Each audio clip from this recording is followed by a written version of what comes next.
Next year, the world will have a new United Nations Secretary General.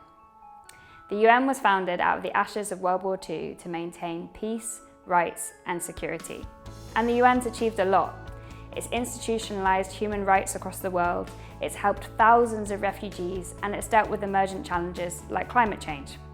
But today, the world is a very different place. We're facing interconnected and prolonged periods of challenge, and it's a struggle for the UN to deal with these challenges. Trends like widening inequality, demographic shifts, urbanisation, and not least of all, climate change. This is the world that the UN Secretary General will be facing.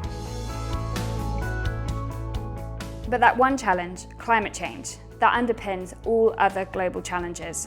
Today, climate risk threatens the UN's ability to maintain peace, rights and security. Peace-building efforts are unravelling where communities compete for access to climate-stressed food and water supplies.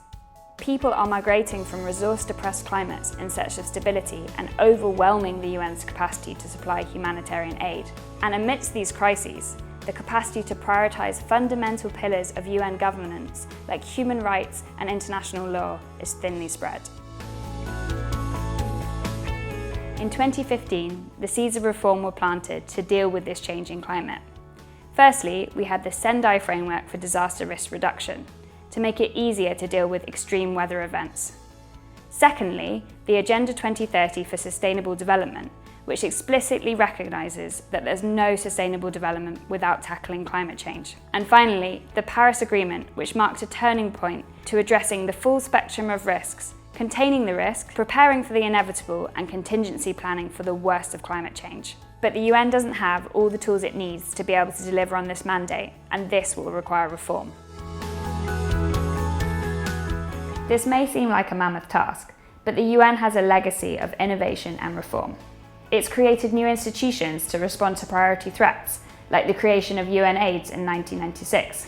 It's established new coordination functions to help the UN and non-UN partners work more effectively together, like the Interagency Committee for Humanitarian Support. And it's established new offices to build accountability, like in 1993, in response to an NGO reform challenge, the UN established the Office of the High Commissioner for Human Rights. During the Secretary General's 5-year term, he or she will need to instigate reforms which manage climate risk across the UN system and so maintain peace, rights and security. The 2015 mandate offers a lever for reform to protect the UN system against climate risk. The new Secretary General should instigate a reform process that 1. Allocates responsibility across the UN system for managing climate risk, and 2. Iteratively generates understanding of climate risk to guide prioritisation and effective action. UN climate risk reform is the litmus test of the next Secretary General. It is essential and it is possible.